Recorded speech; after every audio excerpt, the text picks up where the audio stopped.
Serre France, le réseau de conseil et d'expertise comptable présente Parole d'expert.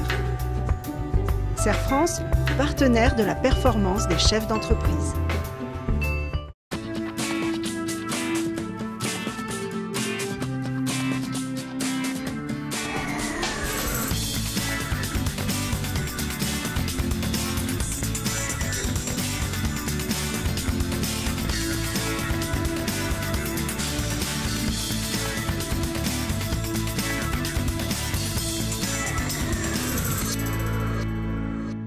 Bonjour à tous, bonjour Christophe. Bonjour Bénédicte.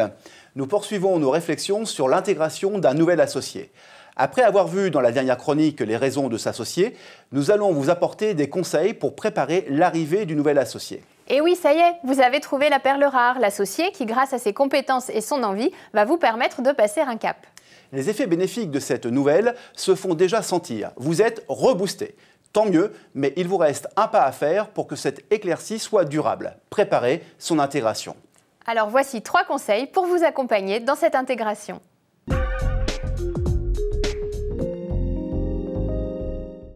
Premier conseil, apprenez-lui l'entreprise.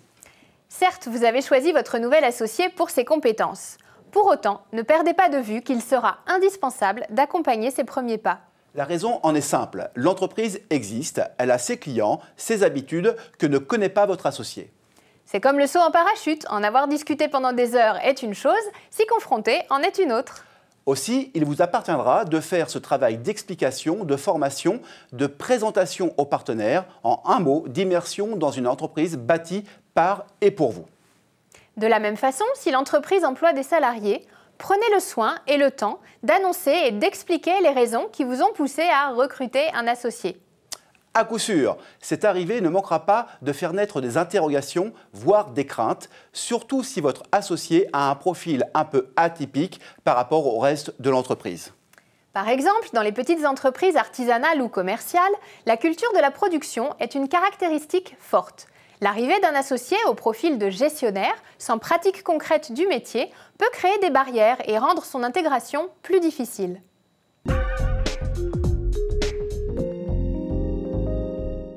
Deuxième conseil, donnez à votre associé les moyens de travailler. Cela peut paraître évident, mais intégrer un nouvel associé implique de lui donner les moyens de travailler. En effet, il aura besoin de matériel, d'un véhicule pour se rendre sur les chantiers ou en clientèle. Il faudra peut-être le doter d'un bureau et de ses équipements, table, chaise, ordinateur, téléphone. Autant de détails qui devront être réglés avant son arrivée effective et de préférence en concertation avec lui. Sans oublier de mobiliser le budget qui va avec. Acheter un fourgon neuf, l'équiper, le marquer peut vite représenter un budget de 30 à 40 000 €. Il est préférable de l'avoir prévu. La même logique prévaut en ce qui concerne l'organisation des tâches et des responsabilités de chacun. En la matière, pas d'autre solution que de formaliser une fiche de poste. Cette démarche est souvent perçue comme superflue et pour cause. On est une petite entreprise, on sait ce qu'on a à faire.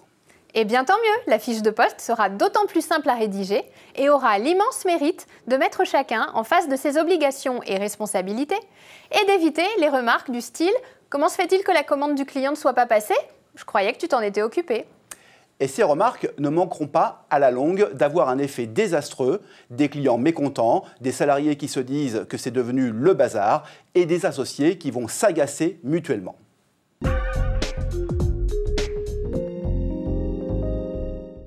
Troisième conseil, ce n'est plus votre entreprise.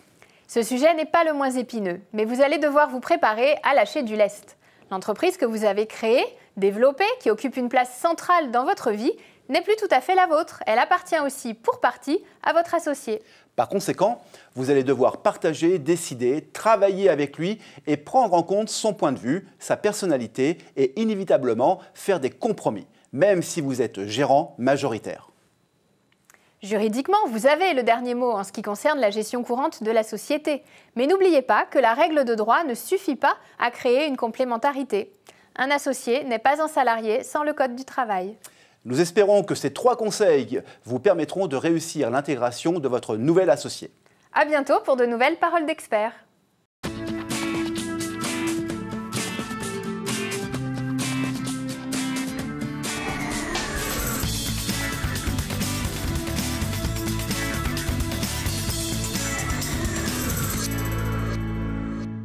Serre France, le réseau de conseil et d'expertise comptable vous a présenté Parole d'expert. Serre France, partenaire de la performance des chefs d'entreprise.